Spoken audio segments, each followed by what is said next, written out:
People often imagine that love is something that belongs to youth, as if passion, companionship, and tenderness have an age limit.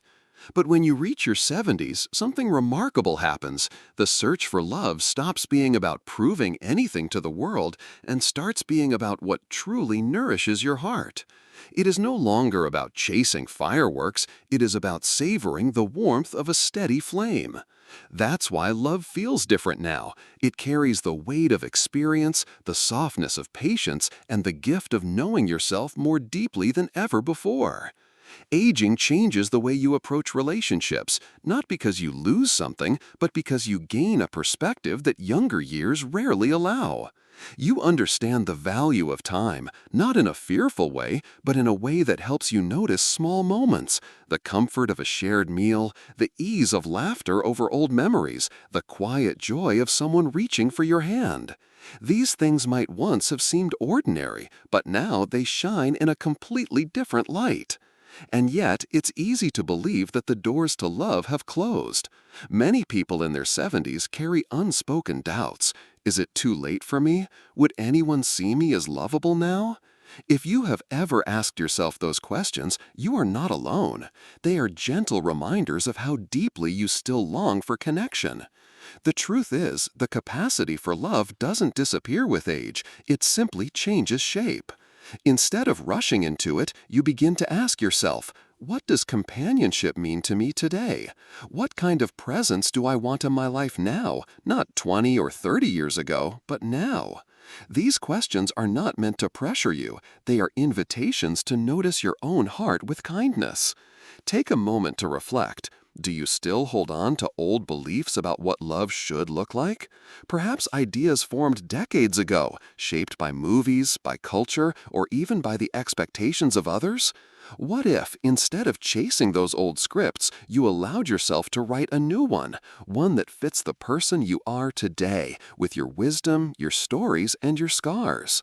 That kind of reflection can be the very first step toward welcoming love again, because it clears away the noise and helps you see what really matters now. Remember, there is no single way love should arrive in your life. For some, it may come through friendship that deepens unexpectedly. For others, it may be a gentle connection found in community groups or a simple conversation that grows into something meaningful. And for some, it may be learning to love their own company more fully, creating space for someone else to join without urgency or fear. This isn't about doing everything right. It's about being open to the idea that love, in whatever form it takes, is still available to you. Aging doesn't close the door. It simply invites you to walk through it with more awareness, more tenderness, and more gratitude for every step. Tell me in the comments where you're reading from. I would love to know the places where these reflections find their home. Margaret was 74 when she told me her story. For almost a decade after losing her husband, she believed her life of love had ended. "I had my chance," she would say, "and now I must simply live with memories." It was a quiet resignation, one that many people carry without speaking aloud. But something shifted when a friend gently suggested that companionship could still have a place in her life. Slowly, Margaret began to let go of the belief that love was only meant for youth or for one chapter of life. Today, she shares her days with a man she met at a local poetry group. It isn't about replacing the past. It's about discovering joy again in a new form. Her story is not unusual, but it is deeply powerful because it challenges a belief that holds so many of us back. The truth is, much of the pain in later years doesn't come from the absence of love itself, but from the idea that we no longer deserve it. If you've carried this thought, you know how heavy it feels. But here's something to remember. You are not the same person you were in your 30s or 40s, and that is not a loss. It's a gain. You've lived, you've experienced, you've grown. And because of that, what you can offer in a relationship now is not less. It is richer, steadier, and often more honest. Sometimes, though, we get trapped in an old script. Maybe you still think love must look a certain way: flowers, constant passion, or fitting into a younger version of yourself. Or maybe you feel that if you don't meet someone quickly, then the door is permanently closed. These old beliefs can silently shape your choices, keeping you from even noticing opportunities that appear before you. Imagine if, instead, you could write a new script, one that fits who you are today. Not a performance for anyone else, but a truthful reflection of what companionship means to you now. A gentle way to begin is to ask yourself, what do I want from connection at this stage of my life? Do I long for laughter? For someone to walk with in the park? For conversation over tea? For a partner who understands the quiet hours of the evening? Writing these things down, even just a few words, can bring clarity. You don't need to rush or have all the answers. Simply allowing yourself to admit what matters to you now is already a powerful step. Margaret's healing began when she wrote in her journal, not about what she had lost, but about what she hoped to feel again: companionship, tenderness, the ease of being seen. She said the act of writing gave her permission to hope, and that hope was enough to let her open the door when life gently knocked. You can try this too. Take a pen, sit somewhere quiet, and ask, what small joys would I welcome in a new relationship? Write without judgment, without expectation. This isn't a contract, it's a conversation with your own heart. Letting go of the old script doesn't mean forgetting your past. Your past matters. It has shaped you, given you wisdom, taught you resilience. But it does mean loosening the hold of beliefs that no longer serve you. Love today does not need to look like love of yesterday. It can be softer, slower, simpler, and perhaps, in many ways, even deeper. And here's the gentle truth. You are worthy of love, not because of what you can offer, not because of how young you look, but simply because you are human, and the need for connection never leaves us. So if you find yourself hesitating, wondering if it's too late, remember Margaret's story. She thought the book had closed, but it turned out she had a whole new chapter waiting for her. If these words touch something in you, stay with me on this journey. There is much more to share, and I would love for you to subscribe so you don't miss the gentle guidance that might help you take your own steps forward.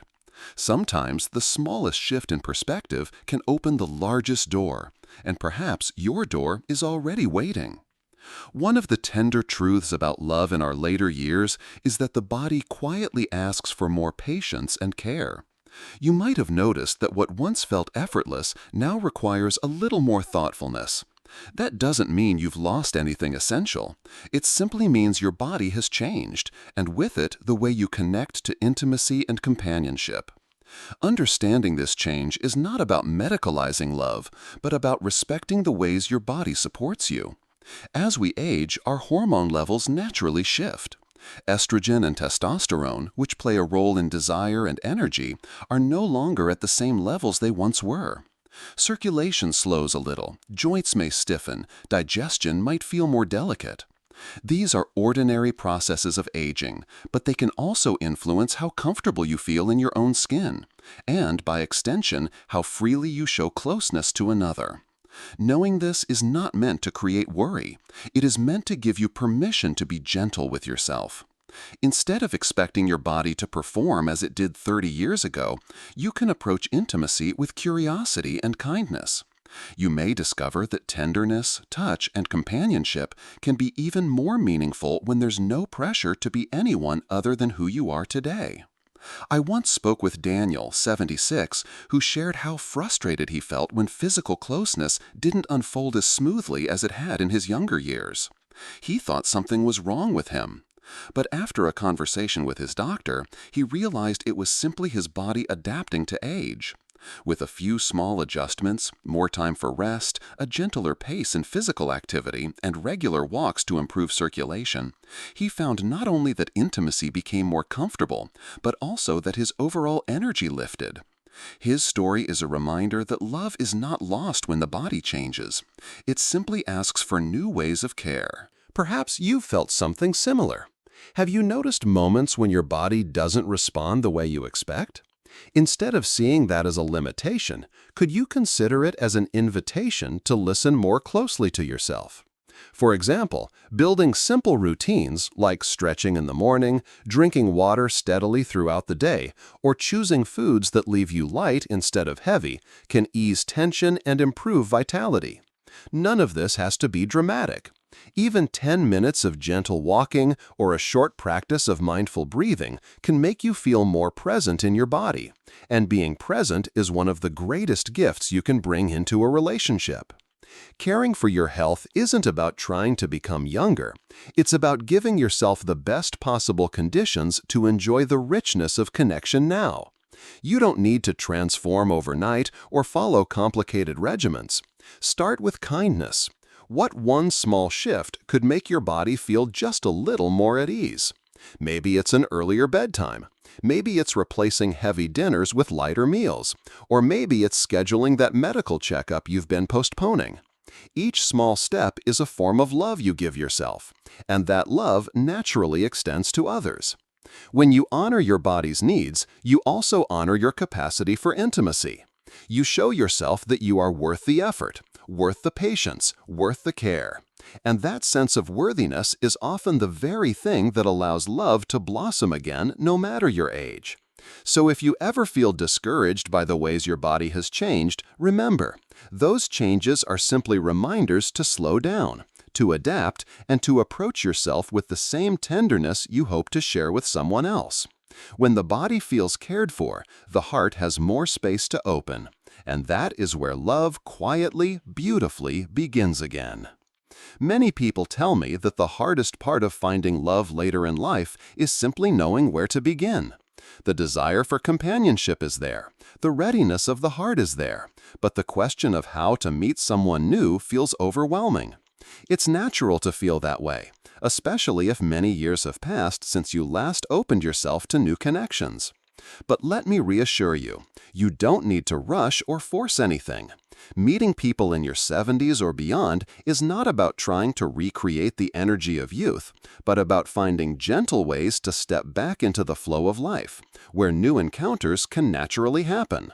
One of the most practical approaches is to place yourself in spaces where conversations can unfold easily and without pressure. Think of places where people gather not just to pass time, but to share something meaningful. A local book club, a painting class, a walking group, or even a community cooking session.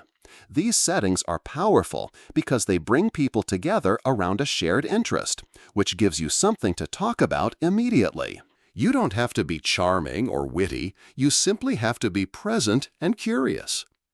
Still, walking into a new group can feel intimidating.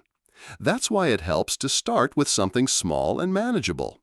You might set a simple goal for yourself, one short conversation each week. It doesn't need to be long, and it doesn't need to lead anywhere right away. A warm hello to the person sitting beside you in class, a comment about the weather while waiting in line, or a gentle question like, "What brought you to this group?" These tiny moments build confidence, little by little, and you'll notice that opening yourself up to strangers doesn't feel so frightening after all. Technology, too, can be a useful ally if approached with care. Many people of your generation shy away from online dating because it feels foreign or even unsafe. But when used with healthy boundaries, it can be a simple way to meet people who are also seeking companionship. If you choose to explore this path, set clear intentions. What kind of connection are you hoping for, and what feels comfortable for you? Remember, you're not obligated to please anyone or respond beyond your comfort. Think of online tools not as replacements for real-life connections, but as an additional doorway that may lead you to someone kind. I think of Robert, 72, who after years of retirement felt increasingly isolated. He hesitated to try new groups because he thought he was too old to start. But he gave himself a small challenge: attend one photography workshop at the local library. At the end of the session, he simply introduced himself to the person sitting next to him. That small step led to an ongoing friendship, which, months later, blossomed into something deeper. Robert told me it wasn't about forcing love, it was about showing up and letting love find me while I was living my life. His story is a gentle reminder that love doesn't arrive on command. It meets us when we're willing to take small, brave steps outward. If you've been holding back because you feel uncertain, perhaps ask yourself, what is one gentle step I could take this week to place myself where connection is possible? It might be joining a group, reaching out to an old acquaintance, or even just practicing a smile with the neighbor you see each morning. These may seem like small acts, but they carry immense power because every connection begins with a moment that simple. Above all, remember that meeting new people at this stage of life is not about performance. It's about authenticity. You don't need to pretend to be younger or more energetic or more outgoing than you truly are. In fact, it is your honesty and your lived wisdom that will draw the right people toward you. When you show up with kindness and openness, you invite others to do the same, and that is where genuine love begins. So, if fear has been holding you back, let it be replaced with curiosity. Let each small encounter be a gentle experiment, nothing more. Even if it feels like only a smile was exchanged, know that you've taken a step forward. And every step forward is, in itself, an act of love, for yourself and for the possibility of someone new entering your life. When love begins to enter your life again in later years, the temptation can be to measure it against the intensity of the past. Many people quietly wonder if they should feel the same spark they once felt in their 20s or 30s, as if passion has only one form. But love at this stage is not about racing hearts or dramatic gestures. It is about something steadier, something that grows gently, with patience and grace. This shift can be freeing if you allow yourself to embrace it. One of the most common myths is that intimacy must always look like it did decades ago. This belief can create unnecessary pressure, leading you to think you're not doing it right or that you're somehow missing out. In truth, intimacy now may be less about speed or frequency and more about the richness of simple moments. Cooking together, sharing a quiet morning walk, or ending the day with a hand resting in yours. These gestures may appear small, but they hold a depth that younger love often overlooks. It is not about keeping up with the past, it is about savoring what is present. I remember speaking with Helen, 78, who told me how anxious she felt when her new partner didn't express affection in the same ways her late husband once had. She worried that it meant the bond wasn't real. But over time, she began to notice the new forms of love he offered. The way he made sure her chair was steady before she sat down. The way he left a light on for her when she stayed out late. The way he listened carefully to her stories without rushing her. It isn't the love I knew before, she told me, but it is love all the same, and in some ways it feels even safer.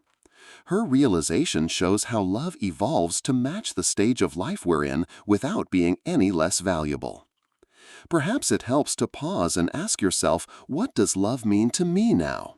Am I open to noticing care and affection in forms I might have overlooked before? What small rituals could make me feel connected to someone in a deeper way? These questions don't demand quick answers. They are invitations to explore, gently, at your own pace. Practical steps can also help in nurturing love with grace. Create shared routines, however simple they may seem. Preparing breakfast together, making time for a daily phone call, or setting aside one evening each week for a favorite activity can build a sense of stability and belonging. Love thrives in rituals because they remind us, again and again, that we are not alone. Allow space for vulnerability as well. It may feel harder to open up after years of independence or after past losses, but showing even small pieces of your true self can deepen trust. Sometimes saying, "I feel lonely today," or "I need a little extra reassurance," can be a powerful act of courage that brings you closer rather than further apart.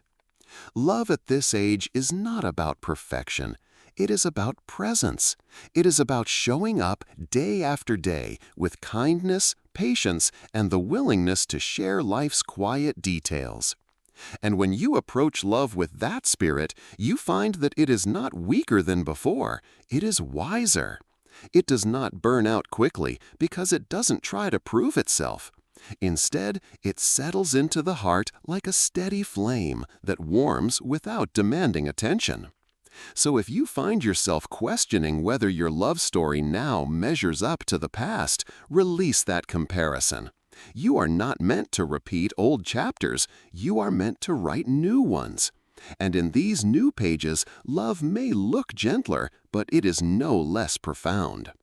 Love is possible at every age. It simply changes its shape to fit the life you are living now. Have you ever experienced a surprising connection later in life? Share your story in the comments so together we can remind each other that it is never too late to feel seen, cherished, and deeply loved.